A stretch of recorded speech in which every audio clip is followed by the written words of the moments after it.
You know, when life throws something at you that's as profound and as challenging as an ALS diagnosis, that search for meaning, it can just feel overwhelming. Today, we're going to dig into how a single ancient verse can actually offer a way to understand it all. Not to explain away the suffering, but to find a sense of presence right in the middle of it. So let's explore what that really means. So this is it, Psalm 34:18. And you know, its power really lies in what it doesn't do. It doesn't give you these easy answers or some big theological reason for all the pain. Instead, it meets people exactly where they are, in that raw, totally disorienting experience of being brokenhearted. And that's the big question, isn't it? ALS isn't just a medical diagnosis. It's a journey that completely reshapes who you are, your independence, your entire future. So, how does a promise of closeness really speak into that specific lived reality? Okay, so to really get this, we have to start with the verse's opening words. It all kicks off with this reality of being brokenhearted. And trust me, that word carries a much, much heavier weight here than how we might use it day to day. Yeah, this definition right here gets to the absolute heart of it. We're not just talking about being sad. This is about a fundamental fracture, an inner shattering. It's that deep, profound grief that hits when the entire blueprint you had for your life is suddenly, irrevocably just gone. And it's so important to get that this heartbreak isn't just a one-time thing. It's this ongoing, shared experience. For the person living with ALS, it's a constant cycle of grieving and adapting. And for caregivers, for loved ones, it's this parallel journey of grieving what's to come and that profound, awful feeling of helplessness. This kind of heartbreak, it touches everyone. So this is such a crucial distinction. The promise isn't about some resolution that comes later, down the road. It's a promise of presence that meets you right in the middle of the shattering, while the pieces are still in the air.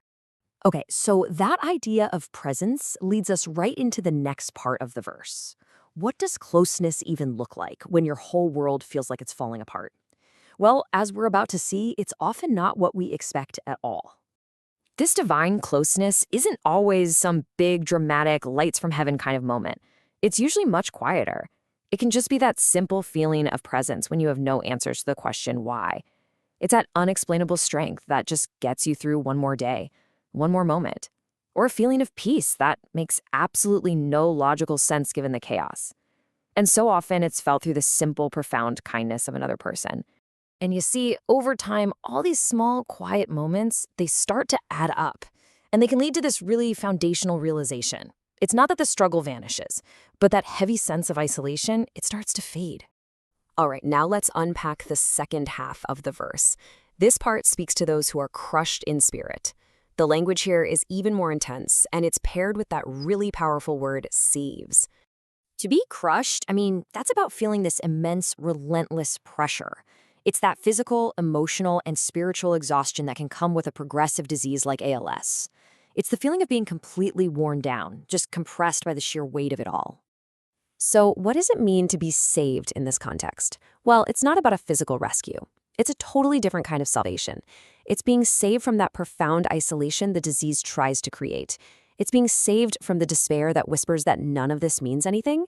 For some people, it's a radical shift in perspective, where tiny moments take on huge significance. And for people of faith, it points to an ultimate salvation that looks beyond all the present suffering. But look, this can't just stay some abstract theological idea.